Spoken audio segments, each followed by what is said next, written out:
नमस्कार दोस्तों, आज मैं तुम्हें एक ऐसी सच्ची और भयानक कहानी सुनाने जा रहा हूँ जो किसी मूवी का सीन नहीं, ये है एक खूनी और दर्दनाक इतिहास का हिस्सा। वियतनाम युद्ध के दौरान वियतकॉन्ग नाम की सेना ने कैसे अपने खतरनाक और छुपे हुए ट्रैप से अमेरिकन फौजी के लिए मौत का खौफ खड़ा कर दिया था। आज मैं वही सीक्रेट ट्रैप्स के बारे में बताने वाला हूँ जो सुनकर तुम्हारे रोंगटे खड़े हो जाएंगे। तो कहानी को पूरा ध्यान से सुनना, क्योंकि हर एक पल में छुपा है आश्चर्य, डर और जंग की असली क्रूरता। वियतनाम के घने जंगल के अंदर एक फौजी बहुत संभल के चल रहा था। अचानक ही उसका पाँव एक छुपे हुए तार पर चला जाता है और तुरंत ऊपर से एक कांटेदार बाम्बू का बॉल जो घूम के आता था उसके सीने पर जोर से लगता है। उसके पास एक साथी और फौजी था। वो गलती से पाँव रखते ही एक हल्की सी क्लिक आवाज होती है और तुरंत एक जोर का ब्लास्ट होता है। उसका पाँव और नीचे का हिस्सा पूरी तरह से उड़ जाता है। ये था वियतनाम युद्ध का सबसे डरावना ट्रैप, एकदम नरक जैसा। इस डेडली ट्रैप का नाम था मेस। ये एक बड़ा सा बॉल होता था जो लकड़ी या मेटल से बनाया जाता था और इसके चारों तरफ लगे होते थे निखली कांटे जो बाम्बू, पेड़ के डाले या कभी कभी मेटल से बनाए जाते थे। मेस को एक पेड़ के ऊपर रोप से बांध दिया जाता था और एक ट्रैप वायर से जुड़ा होता था। जैसे ही कोई सोल्जर उस तार पे पाँव रखता था तो वो रस्सी छूट जाता था और मेस जोर से नीचे गिरता था, सीधे सोल्जर के सिर या बॉडी के आसपास लगता था। इसलिए कभी कभी तो तुरंत सोल्जर का मौत हो जाता था और अगर बच भी गया तो दर्द इतना होता कि मौत मांगता लगता था। कभी कभी इस मेस के एक सिंपल वर्जन भी बनाया जाता था, सिर्फ जंगल के चीजों से बनाया जाता था। क्या करता था, बाम्बू के कांटे नुकीला करके उन्हें एक बड़ा सा कीचड़ के बॉल में घुस देते थे, फिर उस बॉल को धूप में सुखाकर हार्ड बना देते थे और फिर उससे लंबी लता या रस्सी से पेड़ से बांध देते थे। बस ट्रैप रेडी हो जाते थे। एक अकेला वियतकॉन्ग सोल्जर्स भी ऐसा ट्रैप बना सकता था और जब तक कोई उसे एक्टिवेट ना करे वो ही लगा रहता था। वियतकॉन्ग के ये जंगल ट्रैप्स उनकी सबसे बड़ी चालाकी थी। हर एक ट्रैप पहले से भी ज्यादा खतरनाक होता था। एक और मशहूर ट्रैप था पुंजी स्टिक्स। ये क्या था, बम्बू के बने नुकीले कांटे से होता था। इन्हें जमीन के नीचे छोटे गड्ढों में छुपा दिया जाता था। अगर कोई फौजी उसमें गिर जाता था तो सीधा उन कांटों पर गिरता था और बुरा तरीके से टूट पाता था। ये ट्रैप सिंपल था पर बहुत ही डेंजरस था। वियतनाम के जंगल में इन्हें लगाना और छुपाना बहुत इजी था। ये गड्ढा इतना अच्छे से ढका होता था कि कोई आसानी से समझ ही नहीं पाता था, लेकिन अगर कोई सोल्जर गलती से उस जगह पाँव रख देते थे तो वो तुरंत गड्ढे में गिर जाता था और नुकीली बाम्बू के कांटों पर गिर के बुरा तरीके से घायल हो जाता था। पर बात यही तक सीमित नहीं थी। वियतकॉन्ग लोग इस ट्रैप को और भी ज्यादा खतरनाक बनाते थे कुछ भयानक तरीके से। सभी पुंजी स्टिक सिर्फ बाम्बू के नुकीले कांटे नहीं होते थे। कुछ कांटों पर इंसान के स्टूल या जानवरों का गंदा वेस्ट लगाया होता था। तो अगर कोई फौजी उस कांटे से चोट खाता था और तुरंत नहीं मरता था तो उसे जल्दी इन्फेक्शन हो जाती थी। जंगल जैसे गंदी और गीले एरिया में खुला घाव बहुत जल्दी गंदा हो जाता है। ज्यादा केसेस में सोल्जर्स के पास एंटीबायोटिक्स नहीं होती थी तो उनका इन्फेक्शन बढ़ जाता था और उन्हें बड़ी बीमारी पकड़ लेती थी। जंगल के गर्म और ह्यूमिड इन्वायरमेंट बैक्टीरिया के लिए परफेक्ट होता है। अगर घाव में गंदा पड़ जाए तो इन्फेक्शन ऑलमोस्ट पक्का होता था। इसे क्या होता है, इंजर्ड सोल्जर्स को टीम को उठा के ले जाना पड़ता था और इस वजह से पूरी टीम स्लो हो जाती थी, जिसका फायदा उठाता था वियतकॉन्ग सोल्जर्स ने। यानी पुंजी स्टिक सिर्फ एक ट्रैप नहीं था बल्कि एक तरह से बायोलॉजिकल वारफेयर भी था। और अगर ये भी काफी नहीं लगता था तो एक और लेवल का ट्रैप भी था जो और भी ज्यादा निर्दयी था। क्या करते थे वियतकॉन्ग सोल्जर्स ने, पुंजी स्टिक्स को ऐसे एंगल में लगाता था कि वो छुरी या बटी के तरह काम करे। कभी उन्हें उल्टा भी लगाते थे तो सोल्जर जब गड्ढे में गिरता था तब शायद ज्यादा चोट ना लगे, लेकिन जब वो बाहर आने की कोशिश करता था या उसके साथी उसे खींचते थे तो वह कांटे अंदर तक घुस जाते थे और शरीर को चीर डालते थे। और अगर उन कांटों पर स्टूल या बैक्टीरिया होता था तो इन्फेक्शन होने का चांसेस कई गुना बढ़ जाता था। इस तरह का घाव मौत से भी ज्यादा तकलीफदायक होता था। सोल्जर्स दर्द से चीखता रहता था और उसकी चीख से शत्रुओं को पता चल जाता था कि टीम कहाँ है। टीम रुक जाती थी, पीछे पड़ जाती थी और जंगल में आगे बढ़ना और भी मुश्किल हो जाता था। और हाँ, पुंजी स्टिक्स ट्रैप से भी ज्यादा भयानक ट्रैप था जहरीला सांपों से भरा गड्ढा। अगर कोई सोल्जर्स गलती से वहाँ पाँव रखता था तो सीधा नीचे गिरता था और सांपों के जहरीले हमले का शिकार बन जाता था। जब कोई सोल्जर्स उस गड्ढे में गिरता था तो वहाँ सो रहे या भूखे सांपों को डिस्टर्ब कर देता था और तुरंत ही वो सांप हमला करते थे। सोल्जर्स जब तकलीफ में तड़पता था तब तक एक के बाद एक सांप उसके शरीर को कटने लगते थे और हर एक कटने में बहुत ज्यादा जहर होता था। ये आम सांप नहीं थे, ये थे एक खास टाइप के जहरीला सांप जिसका नाम था बैम्बू पिट वाइपर। ये साइज में बड़े नहीं होते थे लेकिन इनका जहर बहुत ही खतरनाक होता था। एक हेल्दी आदमी को भी इनका एक कट कुछ ही मिनट में मर सकता था। अमेरिकन सोल्जर्स इन्हें 2 स्टेप स्नेक कहते थे क्योंकि जो सोल्जर इनका कट खाता था वो सिर्फ 2 कदम चल पाता था फिर गिर जाता था, और अगर उस गड्ढे में बेबी स्नेक्स होते थे तो सिचुएशन और भी खतरनाक बन जाता था क्योंकि छोटे सांप भी जहर बना लेते हैं लेकिन उन्हें कंट्रोल नहीं होता कि कितना जहर छोड़ना चाहिए, तो एक कट में ही वो पूरा जहर छोड़ देते थे और इस वजह से कभी कभी वो बड़े सांपों से भी ज्यादा डेडली बन जाते थे। चाहे सांप छोटा हो या बड़ा, उस गड्ढे में हमेशा कई सांप छुपा होता था। अगर कोई सोल्जर उसमें गिर जाता था तो उससे एक के बाद एक सांप कट लेते थे और उसका बचना लगभग नामुमकिन हो जाता था। वियतकांग सिर्फ गड्ढों में ही नहीं और भी ट्रैप्स में इन जहरीला सांपों का यूज करते थे। जंगल में ये सांप इतने कॉमन थे कि वो इन्हें नेचुरल वेपन की तरह ट्रीट करते थे। कभी कभी वियतकांग सोल्जर्स अपने बैग के अंदर भी एक वाइपर सांप लेके चलते थे और जानबूझकर उस बैग में ट्रैप बनाकर रखते थे। ये एक वार्निंग जैसा सिग्नल होता था, हमारी चीजें बिना परमिशन के खोलने की कोशिश मत करो। अगर कोई अमेरिकन सोल्जर्स किसी वियतकांग का बैग पकड़ता था और उसे खोलकर देखता कि अंदर कुछ यूजफुल मिलता है कि नहीं, तो जैसे ही वो हाथ डालता था वाइपर सांप तुरंत काट लेता था। ये सांप ज्यादातर दुश्मन को दूर रखने के लिए यूज किया जाता था, लेकिन अगर वियतकांग सोल्जर्स का लाख अच्छा होता था तो ये सांप दुश्मन को सीधा मार भी देता था। पिट वाइपर सांप सिर्फ गड्ढे में ही नहीं, वियतकांग के बने हुए टनल्स में भी ट्रैप के रूप में यूज होते थे। ये सुरंगों में वो लोग छुपने और इधर उधर चलने के लिए बनाते थे। जब अमेरिकन सोल्जर्स इन अंधेरी और टांग टनल्स में रख के घुसते थे तो वो कभी कभी अचानक एक जहरीला सांप के सामने आ जाते थे। कभी किसी कोने में छुपा होता था या किसी लकड़ी से बंधा हुआ होता था। अंधेरा और छोटी जगह में चलना वैसे ही रिस्की है और ऊपर से अगर पता ना हो कहीं कोई सांप छुपा है या नहीं तो और भी ज्यादा खतरनाक बन जाता था। अगर कोई सोल्जर सिर्फ सामने देखता और आगे बढ़ता था और नीचे या ऊपर का ध्यान ना देता था तो आसानी से एक वाइपर सांप के कट का शिकार हो सकता था। सिर्फ एक गलत कदम ही उसकी मौत का कारण बन सकता था। सांप सिर्फ टनल्स में ही नहीं और भी जगह ट्रैप्स के लिए यूज किए जाते थे, जैसे वेपन्स के स्टोरेज, खाने के डब्बे या सप्लाई बॉक्सेस में ये यूज किया जाते थे। अगर कोई अमेरिकन सोल्जर्स वियतकांग का सामान ढूंढता था तो उसे हर जगह बहुत ध्यान से देखना पड़ता था क्योंकि हर चीज के एक ट्रैप हो सकती थी। पर सिर्फ साफ ही नहीं और भी बहुत भयानक ट्रैप्स यूज होते थे। वियतकांग लोग चाहते थे कि कोई भी उनका सामान छू ना सके, इसलिए वो बनाते थे ट्रैप्स जैसे नुकीली छुरी, ब्लेड, छुपा हुआ बोम या फिर जीवित गोली अर्थात लाइव बुलेट ट्रैप। इन ट्रैप्स का एक नाम भी था, कीपसेक लूज एंड, मतलब कुछ लेने जाओगे हाथ खो बैठोगे। अगर कोई सोल्जर्स वियतकांग का सामान उठाने या चेक करने जाता था तो उसका हाथ उड़ जाने जैसा ट्रैप होता था। कई बार सिंपल दिखने वाले बॉक्सेस या सामान बोम से भरे होते थे। इस तरह वियतकांग लोग ट्रैप्स बनाते थे ताकि अमेरिकन सोल्जर्स खाना, हथियार या जरूरी चीजें ना ले सके। वियतकांग लोग मानते थे सामान बर्बाद हो जाए तो चलेगा लेकिन दुश्मन के हाथ लगना नहीं चाहिए। कई बार वो गड्ढे में ग्रेनेड इस तरह सेट करते थे कि अगर कोई चीज उसके ऊपर पड़े तो पिन निकल जाए और तुरंत ब्लास्ट हो जाए। ये ट्रैप्स अक्सर जानलेवा होते थे और अगर कोई मरा नहीं था, सिर्फ जख्मी हुए थे तो वो भी खतरनाक होता था क्योंकि ग्रेनेड के टुकड़े चारों तरफ उड़ते थे और कई सोल्जर्स एक साथ घायल हो जाते थे। इससे पूरी टीम डेंजर्स में पड़ जाती थी। वियतकांग के सबसे पसंदीदा ट्रैप्स में से एक था फ्लैग ट्रैप। ये कोई जरूरी सामान या हथियार नहीं था बल्कि उनकी खुद की फ्लैग को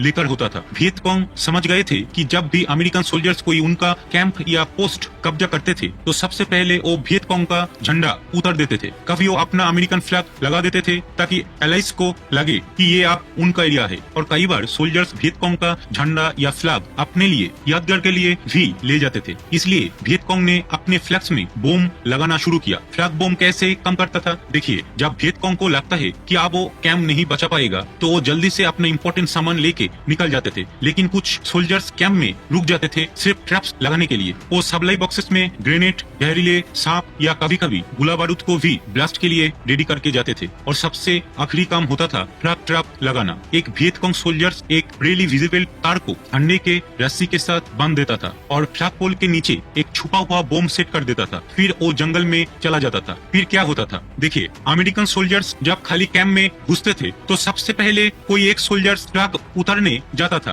ताकि सबको पता चले कि अब ये उनका कब्जा है। लेकिन जैसे ही वो सोल्जर ट्रक की रस्सी खींचता था, वो तार पुल हो जाता था और फ्लैग के नीचे जो बम था वो ब्लास्ट हो जाता था। सोल्जर्स तुरंत या तो मर जाता था या बुरा घायल हो जाता था। इस ट्रक का एक और वर्जन जंगल के रास्ते पे भी यूज होता था, मतलब चलते चलते भी कभी भी ब्लास्ट हो सकता था। अमेरिकन सोल्जर्स को हर एक पाव बहुत ही संभल के रखना पड़ता था, क्योंकि एक गलती का स्टेप ही उनका आखिरी कदम बन सकता था। एक और सिंपल बट डेडली ट्रैप था, उसका नाम था ग्रेनेड इन ए कैन, अर्थात डब्बे के अंदर ग्रेनेड। ये ट्रैप बनाना बहुत आसान था और इसे कहीं भी कभी भी सेट किया जा सकता था। कैसे काम करता था? दो खाली मेटल के डब्बे और कैंस लिए जाते थे, उन्हें जमीन में या किसी पेड़ के साथ फिक्स किया जाता था। फिर ग्रेनेड को सेफ्टी पिन निकल दिया जाता था और ग्रेनेड को कैन के अंदर इस तरह रखते कि उसका लीवर अर्थात ब्लास्ट स्विच तब तक दबा रहे। फिर ग्रेनेड से एक ट्रिप वायर अर्थात छुपा हुआ तार जोड़ा जाता था। जब कोई सोल्जर उस वायर में पा देता था या वायर पुल हो जाता था, ग्रेनेड कैन से निकल जाता था,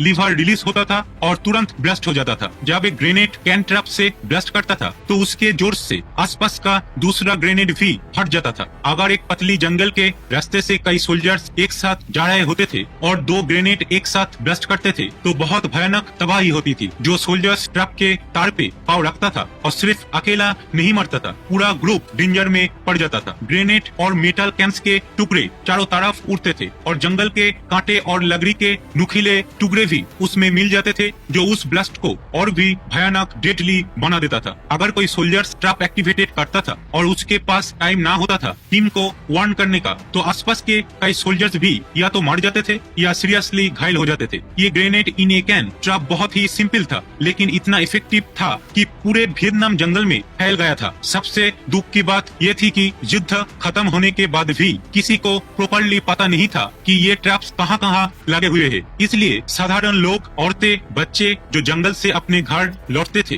वो भी गलती से इन ट्रैप्स पे पाँव रख देते थे और जिंदा जला जाते या मर जाते थे। युद्ध के बाद भी ये ट्रैप्स ने लोगों की जिंदगी बर्बाद कर दी है। एक और खतरनाक ट्रैप था जिसका नाम था कार्टिस ट्रैप या टो पकड़। ये ट्रैप इतना डेडली नहीं था जितना ग्रेनेड ट्रैप था, लेकिन ये सोल्जर्स को बहुत दर्द देता था और कभी कभी तो पाँव काटना पड़ता था। वियतकॉन्ग सोल्जर्स बहुत ही क्लेवर और डेंजरस तरीके से इस ट्रैप को सेट करते थे। कैसे बनता था ये ट्रैप? देखिए, वो एक छोटा गड्ढा खोदते थे, उसके अंदर एक बुलेट कार्टिस अर्थात गोली, उसको एक बम्बू के टुकड़े में डालते थे। उसके नीचे एक लकड़ी के टुकड़े पे एक नेल और किल लगा होती थी। पूरा ट्रैप एक पतली कवर से ढक दिया जाता था जिससे कोई देख ना सके। जब कोई सोल्जर्स वहाँ पाँव रखता था, उसका वजह से बुलेट को नीचे दबाता था, नेल बुलेट के पीछे लगती थी और बुलेट सीधा ऊपर फायर हो जाता था। पाँव के नीचे से घुसकर उसे छेद कर देता था। सोल्जर्स तुरंत जख्मी होकर गिर जाता था और उसके साथी उसे उठाने के लिए भागते थे। इस ट्रैप से टीम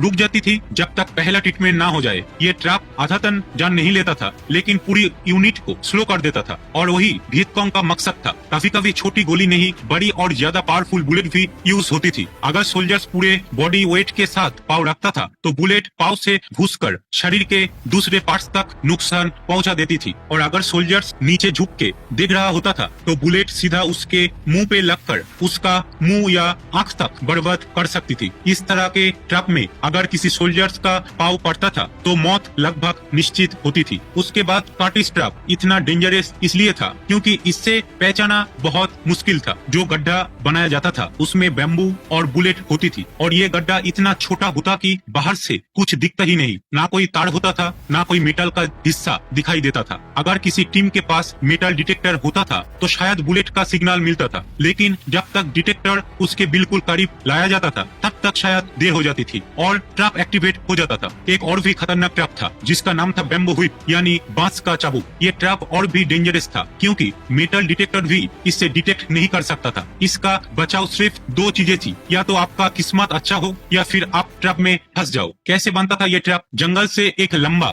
और पतला बम्बू लिया जाता था, उससे चाबुक अर्थात व्हिप जैसा शेप दिया जाता था। उस बैम्बू के साथ छोटी छोटी शार्प बैम्बू स्टिक्स बंधी जाती थी जिन्हें नुकीला बनाया जाता था। था। अगर रस्सी ना हो तो जंगल की लता या घास से सब कुछ बंधा जाता था। फिर इस शार्प बैम्बू व्हिप को जंगल के रास्ते के पास एक पेड़ के साथ मजबूती से बांध दिया जाता था और उससे पीछे खींचकर तनाव बनाया जाता था, जैसे कोई स्लिंग शॉट होता है। फिर एक ट्री फायर अर्थात पतला तार या लता से उस व्हिप को रोक कर रखा जाता था। जैसे ही कोई सोल्जर्स उस तार पे पाँव रखता था, वो तार टूट जाता था और बैम्बू व्हिप आगे जोर से छूट जाता था। ये चाबुक बिजली के स्पीड से आगे आता है और जो भी सामने होता था उसके शरीर में घुस जाता था। बैम्बू व्हिप अलग अलग हाइट पे लगाया जा सकता था। कभी ये पाँव के नीचे लगाता था, कभी घुटने के पीछे लगाता था, कभी जंग पे डायरेक्टली लगता था। सोल्जर्स अक्सर तुरंत नहीं मरता था, लेकिन उसके पाँव या लेग में कई नुकीली बम्बू के कांटे घुस जाते तो उन्हें निकालना बहुत दर्दनाक होता था और अगर तुरंत ट्रीटमेंट ना मिले तो ज्यादा खून बहने से डेथ भी हो सकती थी। बैम्बू व्हिप ट्रैप जंगल का यूज करके बनाया जाता था,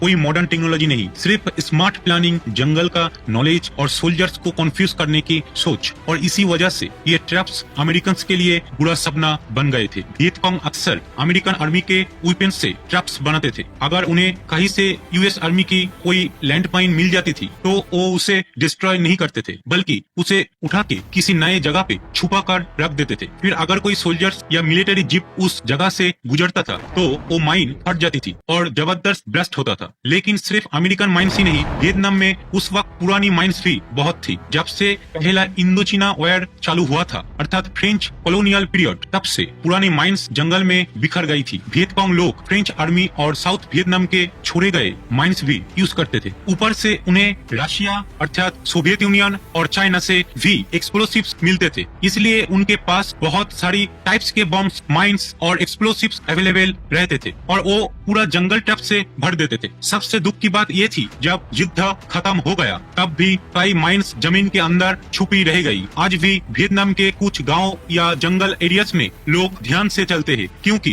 कभी भी कोई ओल्ड माइन ब्लास्ट हो सकता है। युद्ध के बाद से लेके आज तक लगभग 40,000 लोग माइन ब्लास्ट में मर चुके हैं। एक और डेंजरस ट्रैप था। वो ट्रैप अमेरिकन सोल्जर्स के लिए काफी डेंजरस हो सकता था अगर वो केयरफुल नहीं होते थे। ये ट्रैप एक सीधा लकीर और एक पतला रस्सी से बनाया जाता था। लट्ठी को अच्छे से तेज किया जाता था और पूरा सेटअप मच्छर के ऊपर रख दिया जाता था। फिर तीर को पीछे खींच के बांधा जाता था एक ट्री फायर से और ये जंगल के पेड़ों से छुपाया जाता था ताकि वो दिखे ना, क्योंकि ये जंगल के चीजों से बनाया जाता था, इसलिए ये सराउंडिंग एनवायरनमेंट में अच्छे से घुल मिल जाता था। तब कोई अमेरिकन सोल्जर्स उस तार को पांव से दबाता था, तब तीर छूटकर उसके शरीर में घुस जाता था। ये बहुत दर्दनाक होता था। अगर एक ही जगह एक से ज्यादा बो ट्रैप्स रखे होते थे तो कई सोल्जर्स इंजर्ड या मर सकते थे, लेकिन ये सभी और भी खतरनाक हो जाता था क्योंकि वियतकांग लोग तीर पर जहर लगा देते थे। ज्यादातर बो ट्रैप्स ऐसे बनाए जाते थे कि तीर सोल्जर्स के पीठ पे लगता था, जो अगर लग जाता था तो जहर सीधा उसके शरीर में चला जाता था और वो मर सकता था। वियतकांग लोग पीट वाइपर स्नेक्स का जहर या कुछ और डेंजरस पॉइजन इस्तेमाल करते थे। वियतकांग कुछ स्पेसिफिक ट्रैप्स को ज्यादा पसंद करते थे, खासकर वो ट्रैप्स जिनमें उनको मल्टीपल टेक्निक्स यूज करने का मौका मिलता था। फुट ट्रैप्स वियतनाम युद्ध के सबसे यूनिक और डेंजरस ट्रैप्स में से एक था। ज्यादा वक्त वो मेटल बियर ट्रैप्स भी यूज करते थे, जो एक बड़ा मेटल ट्रैप होता था। ये सोल्जर्स के टगने को घायल करता था। वियतकांग के लिए इन ट्रैप्स का एक बुरा साइड था, ये ट्रैप्स सिर्फ एक बार ही यूज किया जा सकते थे और ज्यादातर एक ही सोल्जर्स उनमें से इंजर्ड या किल्ड होता था। फिर भी ये अमेरिकन सोल्जर्स को दोबारा सोचने पर मजबूर करते थे कि क्या वो किसी घर के अंदर घुसेंगे या नहीं। बूबी ट्रैप्स बहुत इफेक्टिव होते थे क्योंकि ये सोल्जर्स को धीमी चलने पर मजबूर करते थे, उन्हें इंजोर करते थे या फिर वो डर के रुक जाते थे। ये एक बड़ा रीजन था कि वियतकांग इन ट्रैप्स को बार बार यूज करते थे। वियतकांग जानते थे कि वो कभी भी डायरेक्टली ये जंग जीत नहीं सकते। अमेरिकन मिलिट्री के पास था एडवांस्ड शिप्स, प्लेन्स और टैंक्स। अगर वो डायरेक्ट कॉम्बैट करते थे तो वो हमेशा हार जाते थे।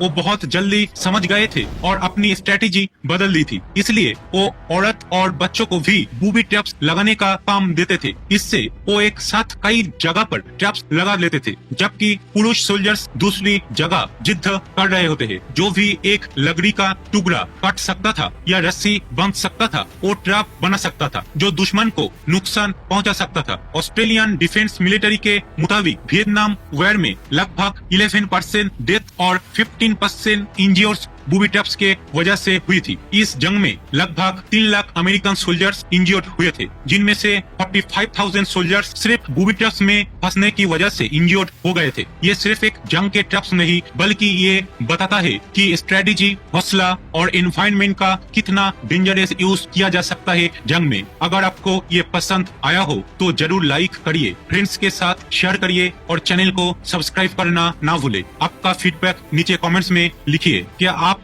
और ऐसे हिस्टोरी बेस्ड डेंजरस स्टोरीज दिखना चाहेंगे? तो मिलते हैं अगले स्टोरी में। तब तक के लिए सावधान रहिए, सतर्क रहिए। धन्यवाद।